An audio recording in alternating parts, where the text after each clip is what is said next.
जिल्लानि सिङाव थानाय सिम्बोरगाव हायर सेकेन्डारि स्कुलनि गेलेग्रा फोथाराव दिनैनिफ्राय जागायजेनदों इन्टार जनेल स्कुल फुटबल टुर्नामेन्ट।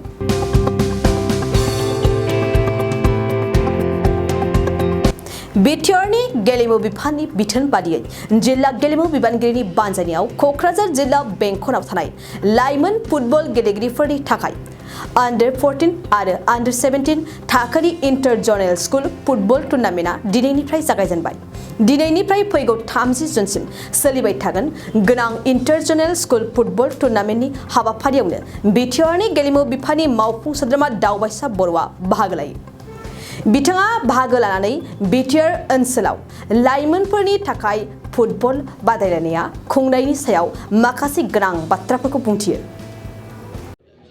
बड'लेण्ड सरकारनि गेलेमु आरो लाइमोन अनसाय बिफाननि बियो बोसोरारि प्रग्राम केलेन्डार भारताव सुब्रत काप जानायनि सिगांनो जोङो जोंनि बड'लेण्डनिफ्राय स्कुल टुर्नामेन्ट बेखौ जों फाथियो।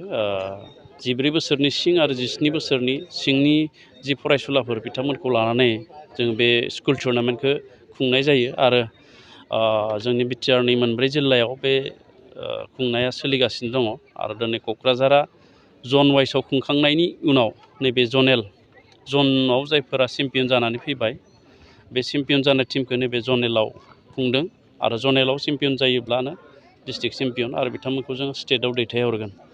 आरो नैबे स्कुल टुर्नामेन्टआनो मोनसे थावनि एबा प्लेटफर्म जेराव सासे गेलेगिरिया माहारिनां आरो हादोरनाङाव गेलेगिरि महरै गावखौ गायसननायनि खाबुआ दङ।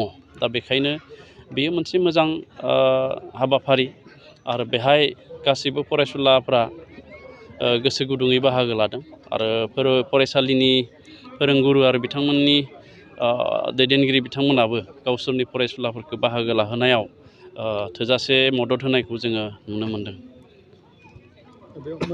दा जोंनोहाय जनेलाव मोनसे चेम्पियन जागोन, बेनि उनाव जनेलनि उनाव जिल्ला आरो जिल्लायाव मोनसे चेम्पियन बिथांमोनखौ जोङो स्टेटआव हरनायनि सिगाङावनो जोङो बिथांमोनखौ जोङो कचिं होगोन। जोंहा बे कचिंनि थाखायबो जोंहा बेबस्था दङ स्पर्ट्स डिपार्टमेन्टनिफ्राय जाहाथे मोजां गेलेगिरि सोमजिनो हायो बिनि थाखाय जोङो बेखिनि राहाखौ खालामनाय जागोन। जोङो खोब सम मोननाय नङा कचिं होनो, थेवब्लाबो जोङो 1 दान कचिं होनो थाखाय जोङो साखाफारा जादों। नैयाव जायफ्रा चेम्पियन जायो लोगो लोगोनो जोङो कचिं होनायनि जोङो बेबस्थाखौ खालामनाय जागोन।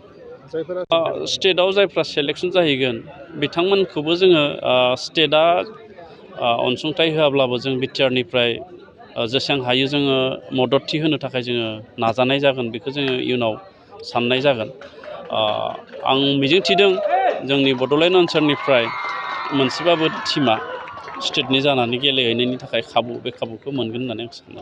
आगस्ट दाननि 6 खालारनिफ्राय जोंनि क'क्राझार काथलबारि जि साइन्स सेन्टार बेवहाय एसिया हादोरमानि बयनिख्रुइबो गोजामसिन दुरान्ड काप 132 बोसोर बे बाराव बेयो जानो थांगासिनो दङ आरो बेनि थाखाय साखाफारा एबा थियारि जानाय बेयो सोलिगासिनो दङ। जोंहा माखासे गेलारि गैया, बे गेलारिनि बानायनाया सोलिगासिनो दङ। लामा, इन्ट्रेन्स गेट, जेसेबांखिनि नांगौ फ्लाड लाइट, जेसेबांखिनि नांगौ जों बेखिनि नांगौ खामानिफोरखौ जोङो मावफुंबाय थादों। दासिम 50% आवगायबाय आरो खम साननि गेजेरावनो जेसेबांखिनि दुरान्ड कापनि थाखाय जोङो साखाफारा जानांगौ बेखौ जोङो कमप्लिट खालामगोन आरो जुलाइ दाननि 17 खालाराव दुरान्ड कापनि जि ट्रफि बे ट्रफिया जोंनि बड'लेण्डआव सफैगोन आरो बेनि थाखायनो सानसेनि हाबाफारि लानानै जोङो बे दुरान्ड काप ट्रफिखौ जोङो क'क्राझार सोहोराव खालामगोन, जेराव भारत हादरनि गेलेमु आफादनि एबा इण्डियान फुटबल फेडारेसननि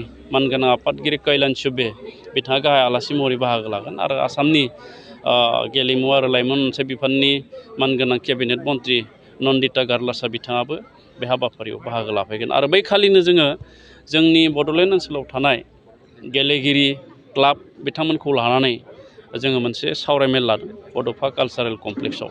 दा बे खालिनो जोङो जोंनि दुरान्ड कापनि जि वार्म आप बे वार्म आपखौ जों बे खालिनिफ्राय गोख्रोंसिनै जोंनि गेजेराव बा जोंनि रायजो राजानि गेजेराव फोसावनो थाखाय जोङो लाहार फाहार खालामनाय जादों।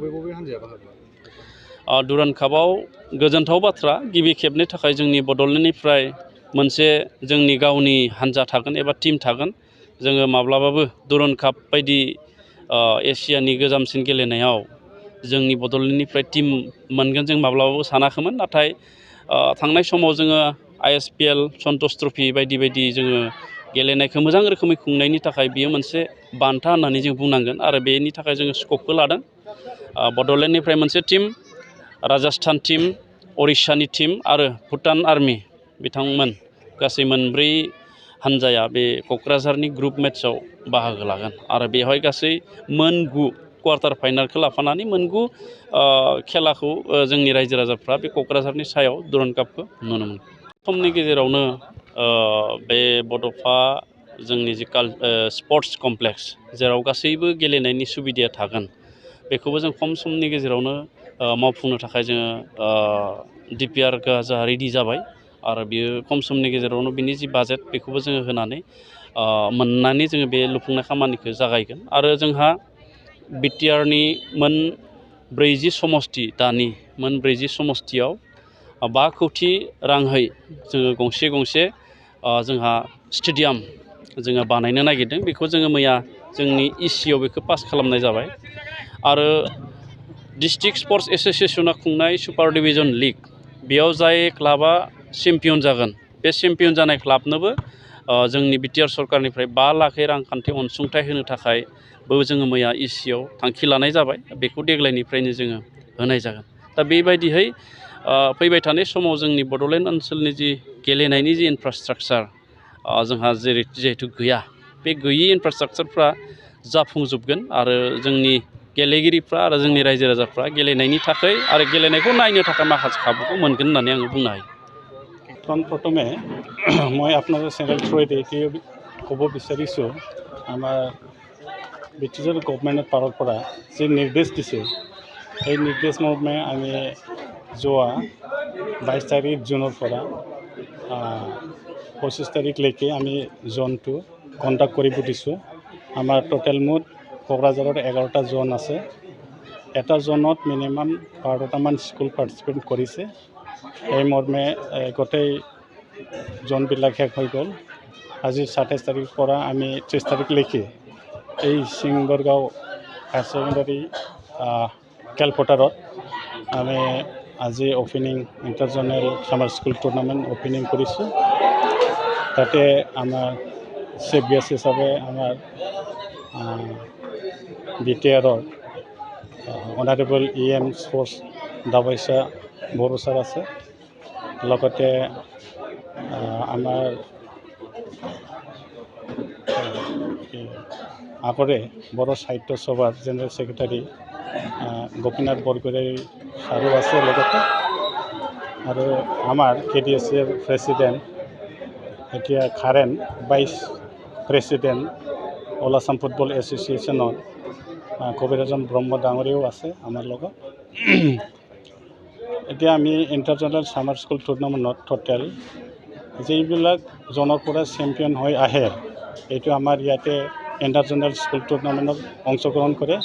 ইয়াৰ পাছত এইটো ডিষ্ট্ৰিক্ট যিকেইটা টিমে এই ইণ্টাৰজনেল টুৰ্ণামেণ্টত চেম্পিয়ন হ'ব এই টিমবিলাক আকৌ আমাৰ ইণ্টাৰ ডিষ্ট্ৰিক্ট যিখন ইণ্টাৰ ডিষ্ট্ৰিক্ট টুৰ্ণামেণ্ট হ'ব অসমত এইটো টেণ্টেটিভ ডেট দিছে ডাইৰেক্টৰ অফ স্পৰ্টছ আছামে। টেণ্টেটিভ দিছে 1 জুলাইত। সেই মৰ্মে আমি এই ডিষ্ট্ৰিক্টৰ পৰা যিজনে টিম চেম্পিয়ন হ'ব এই আমাৰ 3টা কেটেগৰীৰ টিম কিবা আমি কণ্ডাক্ট কৰিছোঁ। Under 14 boys, under 17 boys and girls. এই 3টা টিম আমি যি চেম্পিয়ন টিম হ'ব আমি এইটো আছামত এইটো পাৰ্টিচিপেট কৰাৰ কাৰণে ইণ্টাৰনেশ্যনেল অংশগ্ৰহণ কৰাৰ কাৰণে আমি এইটো পঠিয়াই দিম। কোকৰাঝাৰত টোটেল আমাৰ যেইটা তালিকা আছে ইয়াত মোৰ 80খন স্কুলে অংশগ্ৰহণ কৰিছে এই টুৰ্ণামেণ্টত। কেনেকৈ আশা কৰিছে কোকৰাঝাৰ জিলা হিচাপে কেনেকৈ আশা কৰিছে? আমাৰতো আগৰ পৰা আপোনালোকে জানেই কোকৰাঝাৰৰ ফুটবলত কিমান নাম আছে। মই আশা কৰিছোঁ আমাৰ যে আগন্তুক তাৰমানে ইণ্টাৰ ডিষ্ট্ৰিক্ট স্কুল টুৰ্ণামেণ্ট হ'ব গুৱাহাটীত এইটো আমি নিশ্চয় চেম্পিয়ন হ'ম। মই এইটো আশাবাদী। नैरोजा 23-24 सोलोंथाइ बोसोरनि थाखाय गोदान मुं थिसननाय लानानै फैदों डन बस्क' डिग्री कलेज साफागुरिया। देग्लायनिफ्राय डन बस्को डिग्री कलेज साफागुरियाव बेचलर अफ आर्ट्स एबा BA नि सेथि सेमिस्टारनि गोदानै मुं थिसननाया दायो सोलिगासिनो दं। चिरां जिल्लानि साफागुरियाव थानाय डन बस्को डिग्री कलेजआ देग्लायनिफ्राय BA थाखोनि सेथि सेमिस्टारनि थाखाय गोदानै एडमिशन लानायजों लोगोसे बड', इक'नमिक्स, इंलिश, एडुकेशन, हिस्टरी आरो पलिटिकल साइन्स आयदानि थाखाय BA अनार्सनिबो खाबु दं। गोग्गो सोलोंथाइनि थासारिजों लोगोसेयैनो डन बस्को डिग्री कलेज साफागुरियाव आलादा आलादायै हौवा हिन्जावनि थाखाय हस्टेलनि खाबुबो दं। जुदि फरायसाफोरा डन बस्को डिग्री कलेज साफागुरियाव BA सेथि सेमिस्टारनि थाखाय गोदानै एडमिशन लानायनि सायाव आबुं बाथ्राखौ मिन्थिनोब्ला नैबे मबाइल नम्बर 9365551959 आव थोंजों सुला लानो हागोन।